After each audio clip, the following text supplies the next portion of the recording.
Assalamualaikum warahmatullahi wabarakatuh.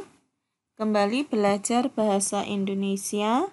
Kali ini kita akan membahas soal tryout SDSN yang telah terlaksana pada 1 Maret 2021.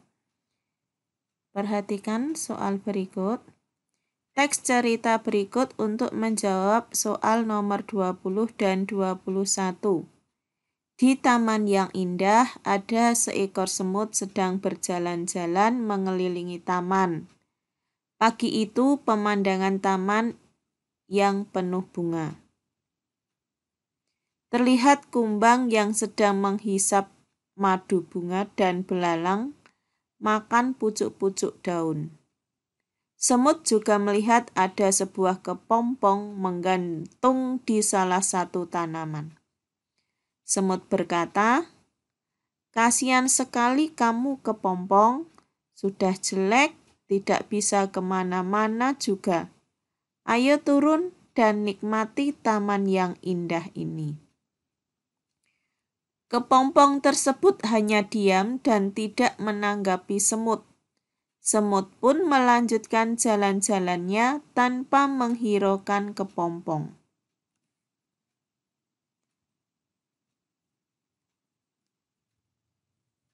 Suatu hari semut jatuh ke dalam kubangan lumpur karena semalam hujan lebat. Hal itu dikarenakan kecerobohannya. Semut tidak bisa berenang dan keluar dari lumpur. Semut pun berteriak minta tolong. Kebetulan ada seekor kupu-kupu cantik yang melintas dan melihat semut sedang kesusahan. Kupu-kupu mengambil ranting kecil kemudian diulurkannya ke arah semut. "Hai semut, raih ranting ini dan aku akan mengangkatmu keluar dari lumpur," teriak kupu-kupu. Semut pun meraih ranting tersebut dan berhasil keluar dari kubangan lumpur. Semut berterima kasih kepada kupu-kupu. Semut malu karena kupu-kupu adalah kepompong jelek yang pernah ia hina tempo hari. Ia pun meminta maaf pada kupu-kupu dan kupu-kupu pun memaafkannya. Akhir cerita tersebut adalah A. Semut meminta bantuan kepada kupu-kupu dari kubangan lumpur. Nah, untuk akhir cerita anak-anak, kalian bisa perhatikan di paragraf akhir dalam bacaan. Nah, pada akhir paragraf tidak sesuai jika semut meminta bantuan. Kemudian B, semut celaka karena terkena batunya sudah menghina kepompong. Ini juga bukan akhir ceritanya. Karena akhir cerita ini ya dapat kalian baca dalam akhir ceritanya. C, semut meminta maaf pada kupu-kupu dan kupu-kupu memaafkannya. Kalian lihat paragraf terakhir. Apakah di situ semut meminta maaf?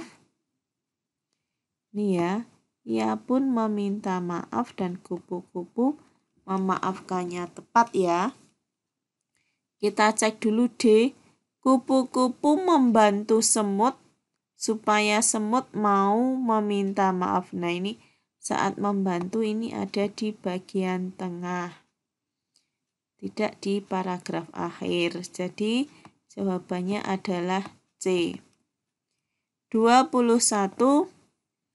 Amanat cerita tersebut adalah A. Berilah pelajaran kepada orang yang sudah berbuat jahat kepada kita agar insaf. Tidak ya, karena kupu-kupu tidak memberi pelajaran, dia malah memberi pertolongan. B. maafkan orang yang bersalah kepada kita asal ia sudah meminta maaf terlebih dahulu.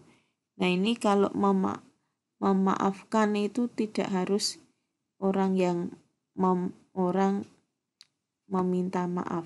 Nah, sebelum orang memaafkan, kita juga bisa memaafkan lebih dulu, itu lebih baik. Berarti ini belum tepat ya.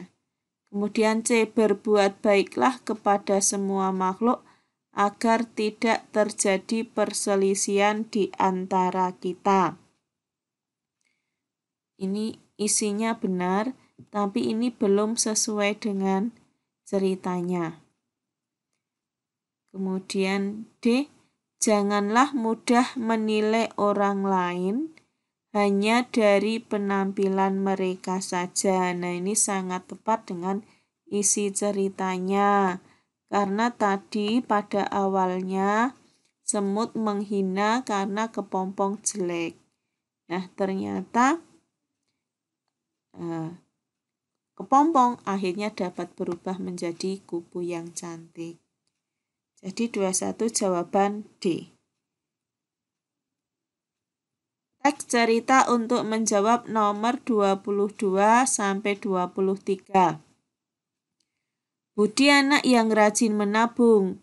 Setiap hari Budi menyisihkan sebagian uang saku yang diberikan ayahnya. Kini tabungan Budi sudah terkumpul cukup banyak. Budi berniat akan membeli HP keluaran terbaru. Budi ingin menggunakan uang tabungannya agar tidak mau merepotkan orang tuanya. Saat menuju toko HP, Budi bertemu Tono. "Bud, mau pergi kemana?" tanya Tono. "Saya ingin beli HP," jawab Budi. Tono memberi saran kepada Budi. "Sebaiknya kita tidak usah beli HP, Bud. Lebih baik membeli laptop saja. Laptop lebih bermanfaat daripada HP," pesan Tono. Budi diam terpaku selepas Tono pergi meninggalkannya. Hati Budi berkecamuk. Satu sisi ingin membeli HP, namun ia membenarkan ucapan Tono.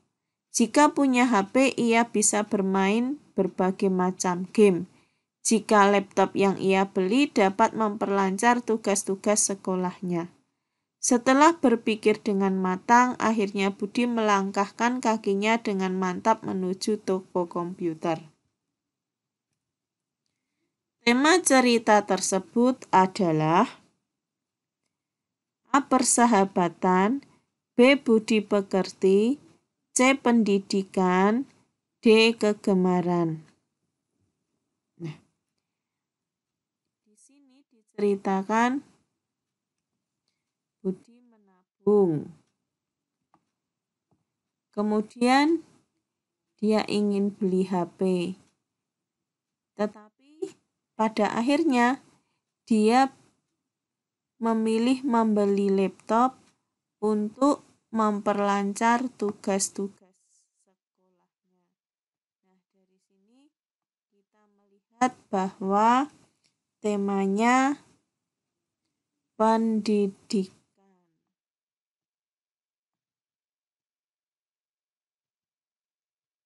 23. Peristiwa yang terjadi setelah Budi memutuskan untuk membeli laptop adalah Budi dapat menyelesaikan tugas-tugas sekolahnya dengan lancar. Nah, ini tadi sudah sesuai ya. Namun kita cek dulu B. Budi akan menyesal tidak dapat bermain game. Nah, ini di bacaan tidak ada. Karena memang nggak ada kata-kata menyesal ya. Budi akan mendapat pujian dari Tono. Nah, ini juga jelas salah. Budi merasa bimbang saat menentukan barang yang akan dibelinya. Nah, di sini soalnya sudah memutuskan, jadi sudah tidak bimbang. Jadi jawabannya A. 24. Teks cerita berikut untuk menjawab nomor 24 dan 25. Alkisah, hiduplah seorang pemuda bernama Jaka. Dia tinggal bersama ibunya di tepi hutan. Setiap hari Jaka membantu ibunya mencari ranting kayu di hutan. Ranting kayu itu kemudian dijual ke pasar untuk mencukupi kebutuhannya. Suatu hari ibunya sakit keras. Kedua kakinya tidak bisa digerakkan. Tabib yang memeriksa ibunya berkata, "Nak, kaki ibumu ini hanya bisa disembuhkan dengan batu api." "Di mana saya dapat menemukannya?" tanya Joko. "Batu api itu terdapat di dalam gua di tengah hutan yang ditunggui raksasa." "Baiklah, saya akan mencari batu api itu." Jaka kemudian berpamitan kepada ibunya. "Hati-hati anakku, jika kau menemukan batu api itu, segeralah kau bawa pulang. Jangan menengok ke belakang lagi," pesan ibunya. "Baik, Bu," saut Jaka. Ketika Jaka sampai di depan gua, dia dihadang raksasa. Pertempuran pun tak dapat dihindarkan. Meskipun menghadapi raksasa yang sangat besar, Jaka tidak merasa takut. Akhirnya Jaka berhasil mengambil batu api dari dalam gua. Raksasa yang sudah lemah itu tidak membiarkan Jaka membawa batu api begitu saja. Raksasa itu berubah menjadi laki-laki renta. Dia merintih dan memanggil Jaka untuk menolongnya.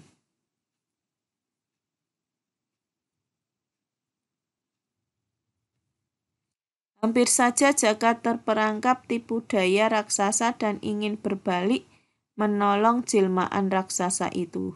Tiba-tiba Jaka teringat nasihat ibunya. Jaka segera meninggalkan pesan itu tanpa menoleh ke belakang. Setibanya di rumah, Jaka segera menempelkan batu api di kedua kaki ibunya. Ajaib, kedua kaki ibunya pulih seperti sedia kala. Mereka bersyukur kepada Tuhan atas karunia-Nya. Nilai moral positif yang terdapat pada cerita tersebut adalah A. Berani berperang melawan raksasa. Nah ini belum umum ya. Betul ini berani melawan raksasa, tapi ini spesifik, belum keseluruhannya. Yang B. Taat perintah orang tua. Nah ini intinya ini, taat perintah orang tua ini, teringat nasihat ibunya. Jadi jawabannya kemungkinan B, kita cek C dulu. Jika mendapat perintah segera dilaksanakan. Ini benar ya. Namun masih lebih tepat yang B. Tidak takut memasuki gua yang dijaga raksasa.